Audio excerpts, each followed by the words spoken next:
Hey guys, Watchgambit is back. Welcome back if you are following me already. If you're not, please make sure to subscribe if you like this sort of low spec of odd pieces that I buy or borrow. And today I'm wearing my XP2 with a very summery, springy strap from Postale watch straps. Make sure to check them out. Great straps from Finland. And pairs really nicely with the Polar XP2.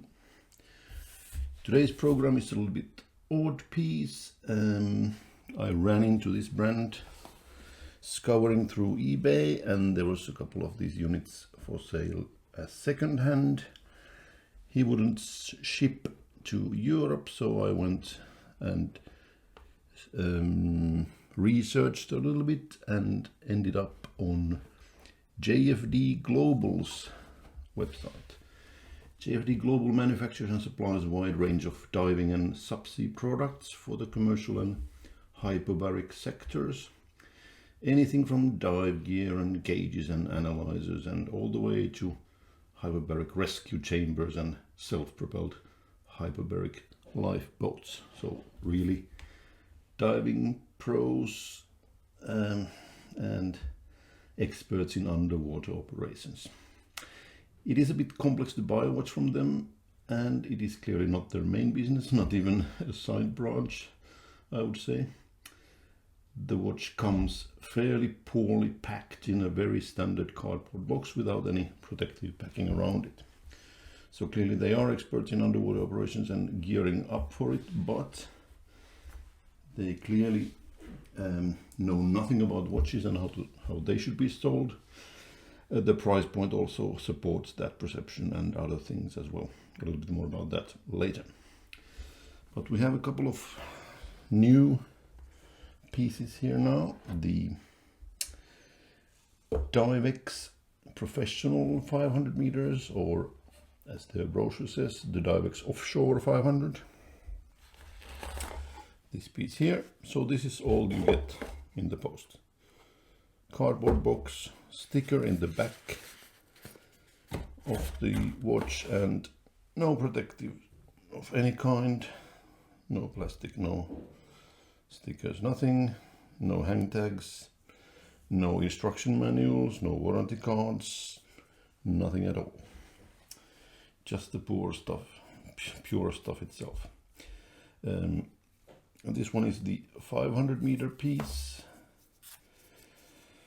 Also no details of any kind about this watch on the website. Really general stuff like rubber strap, stainless case, toughened glass,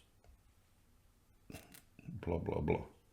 Very, very basic. So I took all the dimensions myself. So this one is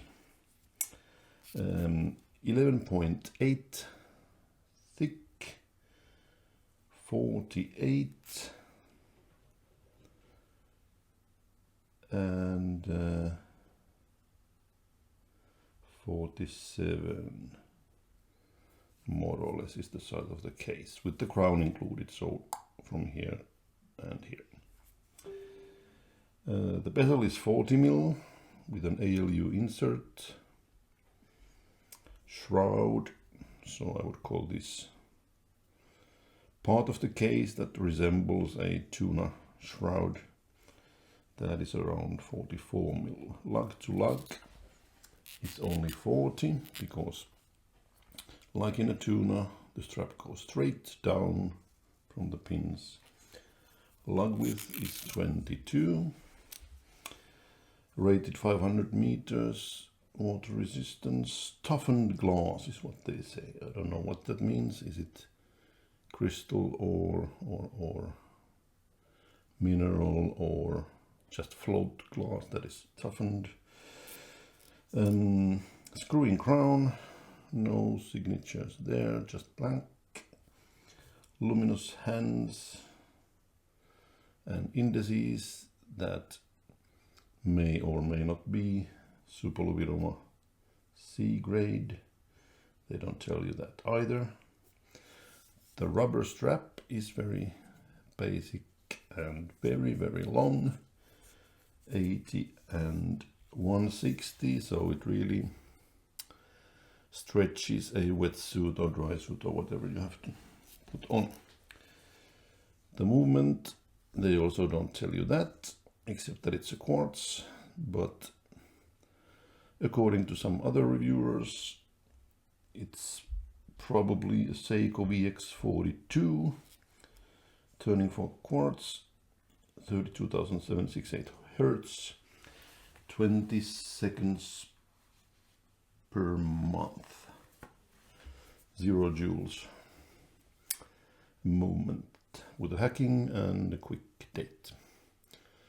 On the case back you have the serial number and water resistance, and that's it. And as it happens, of course, I've been researching a little bit, doing picture search and so on, and this looks pretty much the same as a Poseidon or a free diver or a ratio diver or apex diver, bomb frog, Reed Child. Even looks a little bit like a Vostok Tauschmeister 1937. So let's talk about that after the other watch that is in the other box. That is a different variant from Divex. Overall quality, really nice brushing. The case is quite immaculate. Crown guard nicely integrates into the case. Really cool corners here, nothing too sharp or stingy at all. Then you get to the bezel, really industrial and robust looking, and so sharp edges that it a little bit hurts your fingers to turn this without your diving gloves, which is I guess the assumed thing here. Really nice clicks. This is really good sounding. And here is the weird part of it. Aligns quite nicely, which is a mystery to me because the bezel is 66 clicks. Never seen that before. What on earth is that all about? Some diver secret? Let me know if you know, because that is odd as hell. Unidirectional, so that's good. Really like the basic design of the hands and indices, so really familiar look. And the Divex logo there, and the second hand hits the indices quite nicely. Date window, quick set of the date, and yeah, all around pretty cool piece. Let's try that on and see how it looks, other than the crazy long bracelet and strap. I'll have to put it all the way to the second, the last but one hole. There's one keeper, one wide keeper, pushing through that, and that is a Scorpio pose if I've ever seen one, right in your wrist. So really extra long to put it on a wetsuit, and a thick wrist as well. Mine is 17.7 cents, so that's gonna come all the way up to the case on the other side. So that strap's gonna be replaced very quickly, and I don't mind doing that also for the reason that it's not the best. It's kind of like the one on the very cheap Citizens or some Seikos or so on, just a rubber. Value for money,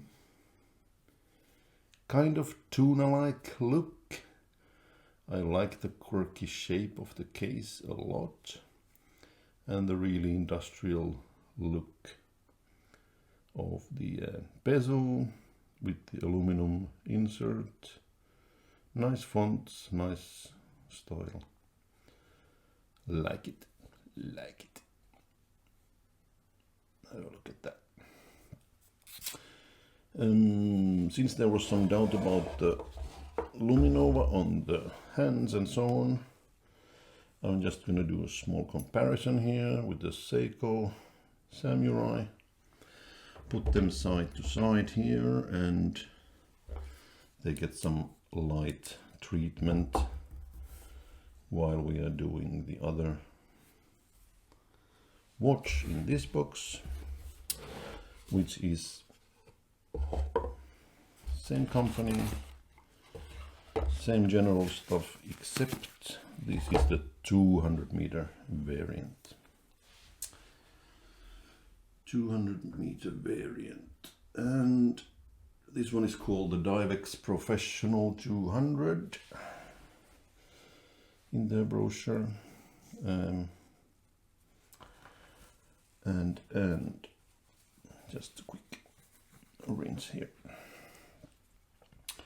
The case is 11 by 48.8 by 44.5, crown included. Lug to lug 43.8, lug width 20. So surprisingly, in principle, smaller watch than the 500 meter, but longer lug to lug. Rated 200 meters, toughened glass, unidirectional bezel. Also 66 clicks, I guess. Haven't checked this one. Screw-in crown, luminous hands, same rubber strap, 80 and 160 mil pieces. So really, really long for this. Same movement with the hacking and quick date adjust. And again, doing a little bit of research about this. This looks a little bit the same as Freediver, Apex, Dive Dynamics, Impact, whatever you have. Similar watches. And the quality in this one is pretty good as well. This looks like it's straight from the CNC machine, probably. They do quite good quality, so you don't even need to do final finishing at all. If the application allows, quite nice rounded edges here, nice traditional looking, ProMaster looking lugs. In this case, a little bit of a sharp edge here on the back side. Not something that you would hurt yourself on, but at least it leaves a piece of your nail in there if you do that. A little bit on the sharper side. Could be better. Same dial, same indices, same rehaut, same bezel insert by the looks of it, and the very cool industrial looking bezel. Crown guard a little bit different shape, and also a little bit different overall shape on the piece, and the same minimalistic case back. So back to my claim that they don't give much thought to the watch business. It's very clear that they just selected some white label manufacturer from Hong Kong and had this watch branded Divex, slap a €10 Epson Hong Kong movement in it, and take a catalog design and go for production. Obviously not their main business. It doesn't take anything away from the fact that it is a serious piece of kit with some quirky features and can probably perform to more than its price. Let's assume that, and it's seriously cool looking, at least to my eye that prefers divers all day, all night. All they really need to improve on is the level of details provided before people make their purchase decision. They really tell you nothing about the watch on their website and brochures, and nothing comes with the watch either. So that is a fairly obvious testimony to the fact that they are not in the watch business. It's just something that is a part of their portfolio of products that are much more expensive and belong to totally different categories. They are fully able to equip a whole fleet of deep water diving crew with everything from decompression chambers to whatever is on the boat, and all the diving gear and knives and forks and helmets included. So I don't know what is the philosophy of having this in their portfolio. Just something that is diving related and cool. Let's do that. We can hand these out, for example, to good customers as just merchandise or in trade shows and whatever. Weren't really meant to sell these separately to anyone, but yeah, let's do that also. And why not? So that's that. Let's have a look at how the loom performs. Just a moment while I shut down all the lights. Just a second. Gonna take a while.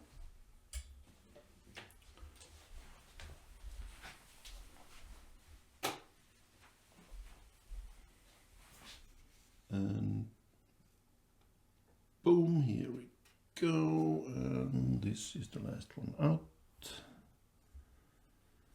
Let's even put out that one now. And compare Divex and Seiko. And what I think I saw happen is that the loom is quite okay, but maybe dies out a little bit quick, considering it's a diving watch. You probably need more than 10 minutes of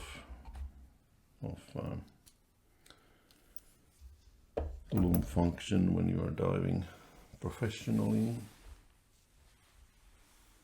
Let's see what happens there.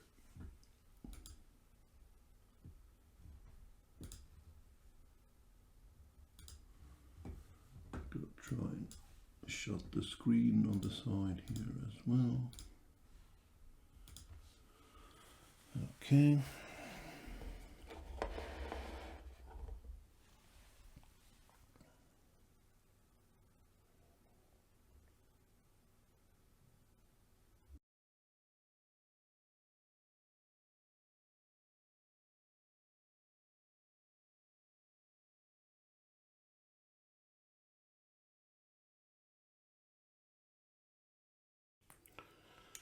Well, not definitely as bad as I thought it could be. Dies out quicker than Seiko for sure, but is it remarkably quicker? No, hard to say. So, 2 Divex watches, quite affordable, £100 each roughly, with all the VAT and taxes and transport. It's about €200 a piece. Not bad for a nice, different, cool, functional watch that could serve you as a beater for years to come. Not bad, not great, okay. Thanks for watching. If you like this sort of content, let me know in the comments. Subscribe, put notifications on to get the new ones, and Yep, I'm going to keep doing this even if you don't. Thanks for watching. See you later. Bye bye.